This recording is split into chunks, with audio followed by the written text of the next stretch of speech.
नमस्कार दोस्तों, VVIP news के इस नए एपिसोड में एक बार फिर से मैं राज कौशिक आपको प्रणाम करता हूं, आपका स्वागत करता हूं। दोस्तों, INDIA गठबंधन की चर्चाएं इस समय जोरों पर हैं। एक के बाद एक कई उच्च स्तरीय बैठक इस नए गठबंधन की हो चुकी हैं। गठबंधन के नेताओं का कहना है कि पूरे देश के प्रत्येक लोकसभा क्षेत्र में भाजपा के प्रत्याशी के खिलाफ अगर वो संयुक्त रूप से अपना एक प्रत्याशी खड़ा कर दें तो नरेंद्र मोदी को शिकस्त दी जा सकती है। उनके इस दावे को जहां उनके समर्थक बल दे रहे हैं, मजबूती दे रहे हैं, वहीं भाजपा और एनडीए के नेता और समर्थक सभी का यह कहना है, ये मानना है कि ये सब मुंगेरी लाल के हसीन सपने वाली बात है। भाजपा और एनडीए के लोगों का कहना है कि जिस नए गठबंधन में लगभग 10 नेता प्रधानमंत्री बनने की ख्वाहिश रखते हैं, उस गठबंधन की तरफ से प्रत्येक लोकसभा क्षेत्र में संयुक्त रूप से किसी एक प्रत्याशी को भाजपा उम्मीदवार के खिलाफ उतार पाना मुमकिन नहीं है।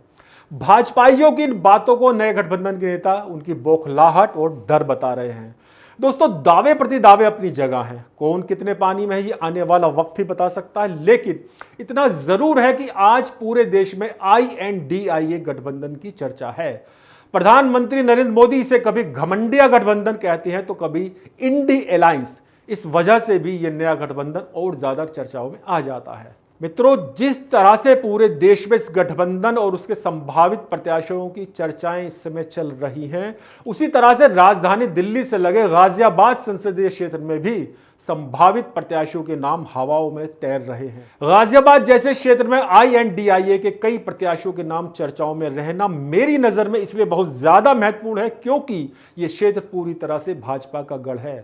राजनीति की थोड़ी सी भी समझ रखने वाले व्यक्ति मानते हैं कि यहां भाजपा को हरा पाना फिलहाल मुमकिन नहीं है।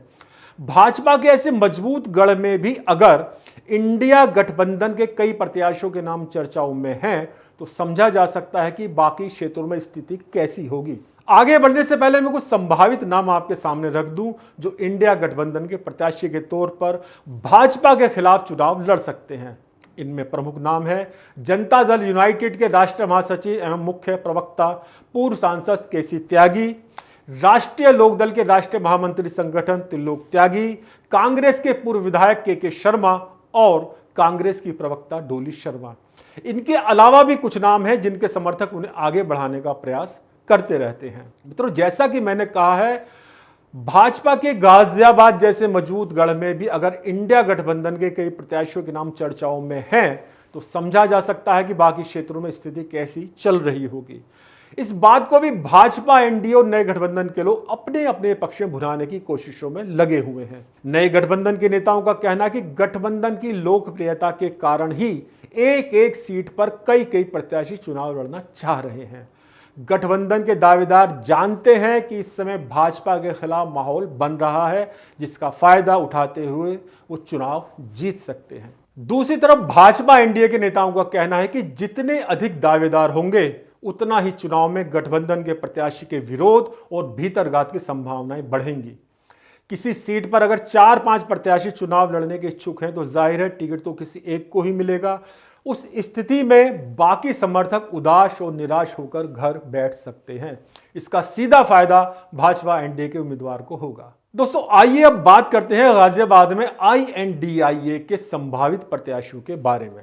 इस सूची में जो नाम सबसे ज्यादा चर्चाओं में है वो है जनता दल यूनाइटेड के प्रधान महामंत्री एवं राष्ट्रीय प्रवक्ता केसी त्यागी का। खास बात यह है कि गठबंधन के सभी दलों के नेताओं की जो कोऑर्डिनेशन कमेटी बनी है उसमें भी केसी त्यागी का नाम शामिल है। जनता दल यूनाइटेड के राष्ट्रीय प्रवक्ता के रूप में वो प्रतिदिन नेशनल टीवी चैनलों पर बैठे नजर आते हैं।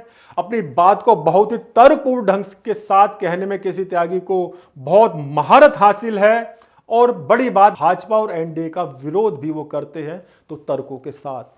बहुत ज्यादा कड़वाहट उनमें कभी नहीं झलकती। केसी त्यागी किस तरह से अपनी बात को लोगों के सामने रखते हैं, इसकी एक वानगी देखिए। महंगाई अब तक के पीक पर है।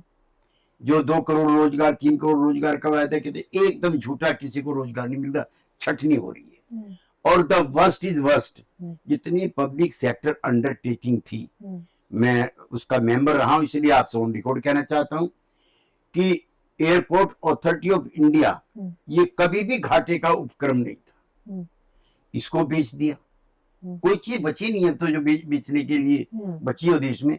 और इसमें एक और खराबी होती है, पब्लिक सेक्टर में जब हम होते हैं तो SC ST बैकवर्ड इनके बच्चों को नौकरी भी मिलती है।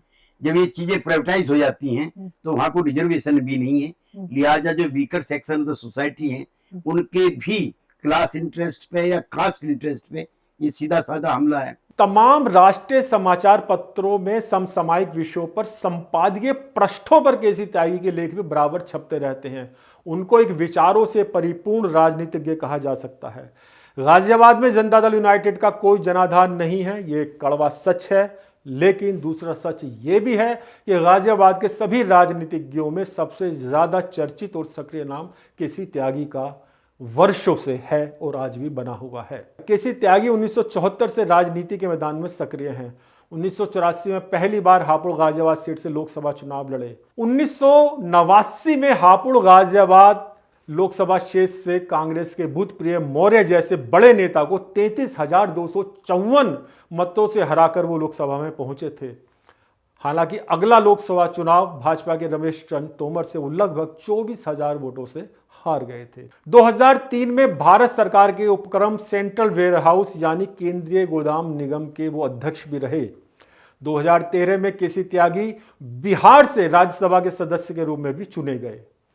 केसी त्यागी को चौधरी चरण सिंह की राजनीतिक पाठशाला का एक छात्र बताया जाए तो कोई अतिशयोक्ति नहीं होगी। हालांकि चौधरी चरण सिंह के बेटे चौधरी अजीत सिंह के साथ उनकी राजनीतिक पारी बहुत कम रही और चौधरी चरण सिंह के राजनीतिक पुत्र कहे जाने वाले मुलायम सिंह यादव के साथ उन्होंने बहुत लंबी पारी खेली। 1994 में वो समाजवादी पार्टी के राष्ट्रीय महासचिव बने। उस समय केसी त्यागी को पश्चिम उत्तर प्रदेश का मिनी चीफ मिनिस्टर कहा जाता था। केसी त्यागी की यह खूबी रही कि उन्होंने सत्ता का लाभ अपने तमाम समर्थकों तक पहुंचाया।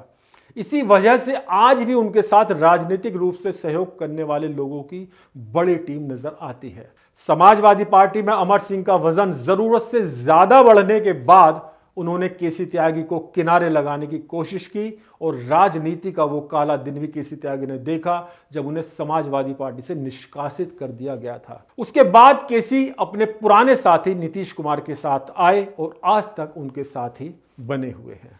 दोस्तों, इंडिया गठबंधन के संभावित प्रत्याशियों की सूची में दूसरा चर्चित नाम राष्ट्रीय लोकदल के राष्ट्रीय महामंत्री संगठन त्रिलोक त्यागी का है। त्रिलोक त्यागी भी चौधरी चरण सिंह की राजनीतिक पाठशाला के छात्र रहे हैं।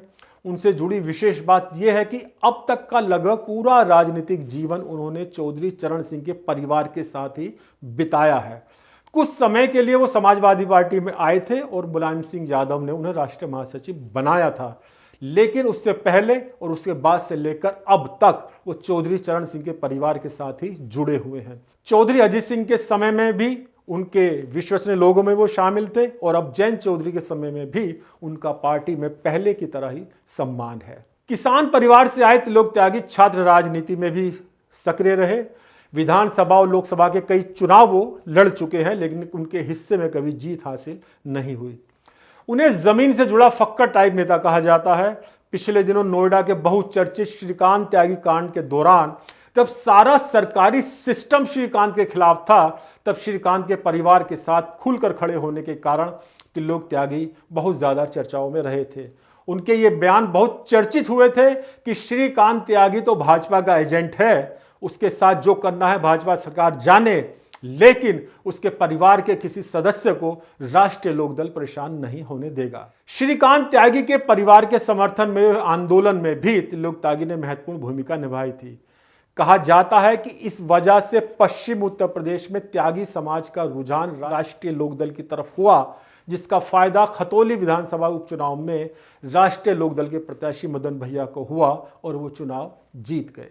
इंडिया गठबंधन के संभावित प्रत्याशियों की सूची में दो प्रमुख नाम कांग्रेस के हैं। इनमें एक नाम है गाजियाबाद के पूर्व विधायक और कांग्रेस के राष्ट्रीय सचिव रहे के शर्मा का, और दूसरा नाम है कांग्रेस की प्रवक्ता और कांग्रेस के टिकट पर लोकसभा चुनाव लड़ चुकी डोली शर्मा का। मित्रों, के शर्मा बहुत ही साफ सुथरी छवि के कांग्रेसी नेता हैं। किसी विवाद में कभी उनका नाम नहीं आया। बहुत अच्छे वक्ता भी हैं। 2017 में गाजियाबाद लोकसभा सीट से कांग्रेस और समाजवादी पार्टी के संयुक्त प्रत्याशी भी वो रहे। जिस समय सोनिया गांधी पार्टी की अध्यक्ष थी, उसी समय एआईसीसी कमेटी में वो राष्ट्रीय सचिव थे। कांग्रेस के छात्र संगठन एनएसयूआई के वो राष्ट्रीय अध्यक्ष भी रहे हैं। उन्हें इंदिरा गांधी का आशीर्वाद भी प्राप्त था। जिस तरह से पूरे उत्तर प्रदेश में कांग्रेस का असर नहीं है, उसी तरह से केके शर्मा के पास भी राजनीतिक रूप से कुछ करने के लिए बहुत ज्यादा फिलहाल नहीं है, लेकिन समय समय पर वो भाजपा के खिलाफ बयान जरूर देते रहते हैं। हाथरस कांड के समय उनका यह बयान काफी चर्चाओं में रहा था। जिस तरीके से योगी जी आपने राहुल जी को और प्रियंका जी को रोकने का प्रयास किया है, अभी इस देश में और प्रदेश में बहुत से कांग्रेसी घर घर में पड़े हुए हैं। अगर आप इस तरीके से चुने हुए प्रतिनिधि को राहुल जी के साथ धक्कार का बर्ताव पुलिस करेगी तो इस प्रदेश में फिर आप देख लीजिएगा कि कानून व्यवस्था आपसे संभाली नहीं जा सकेगी। ये पूरा कांग्रेसी अगर खड़ा हो गया तो मैं कहना चाहता हूं, अपने गिरेबान में झांकिए और नैतिकता अगर आप में जरा भी है तो तुरंत इस्तीफा देकर के अपने घर चले जाएं। आज ये जंगल राज पूरे प्रदेश में जिस तरीके से चल रहा है, इसको जनता बर्दाश्त नहीं करेगी और योगी जी आपको तो कदापि माफ नहीं करने वाली ये जनता, मैं आपको बताना चाहता हूं। और देश के प्रधानमंत्री मोदी जी वैसे तो रोजाना बड़े लंबी लंबी बातें, मन की बातें करते हैं, लेकिन आज हाथरस कांड पे एक शब्द नहीं बोले। आए दिन रेप हो रहे हैं देश में, एक शब्द मोदी जी नहीं बोलते हैं। दोस्तों, 2017 में केके शर्मा के चुनाव से जुड़ी एक महत्वपूर्ण घटना मैं आपको बताना चाहता हूं। उस समय मैं दैनिक जागरण का ब्यूरो चीफ था। बहुत ही विश्वसनीय सूत्रों से मेरे पास यह खबर आई थी कि केके शर्मा का चुनावी मैनेजमेंट देख रहे लोग गाजियाबाद में सभा के लिए प्रियंका गांधी का समय ले आए थे। प्रियंका गांधी की हां के बावजूद कुछ दिनों बाद वो प्रोग्राम रद्द हो गया था। उस समय चर्चा ये रही थी कि कांग्रेस हाईकमान के एक वरिष्ठ नेता के कहने पर प्रियंका गांधी ने गाजियाबाद का कार्यक्रम रद्द किया था। उसके बाद से ही ये चर्चा भी शुरू हो गई थी कि कांग्रेस हाईकमान के कुछ लोग ही नहीं चाहते कि प्रियंका गांधी राजनीतिक रूप से ज्यादा सक्रिय रहें। कांग्रेस में इस तरह की चर्चा आज तक सुनने को मिल रही है और बहुत कुछ ऐसा होता दिखाई भी दे रहा है। कांग्रेस में ही दूसरा नाम डोली शर्मा का भी है। वो कांग्रेस के पूर्व महानगर अध्यक्ष नरेंद्र भारद्वाज की बेटी हैं। कांग्रेस के टिकट पर लोकसभा का चुनाव लड़कर हार चुकी हैं। उसके बाद कांग्रेस ने उन्हें प्रवक्ता बनाया और प्रवक्ता के रूप में टीवी चैनलों पर वो आमतौर पर दिखाई देती हैं। अपने आक्रामक तेवरों के लिए भी वो मशहूर हैं। कांग्रेस के नए सिस्टम का आशीर्वाद उनके साथ है।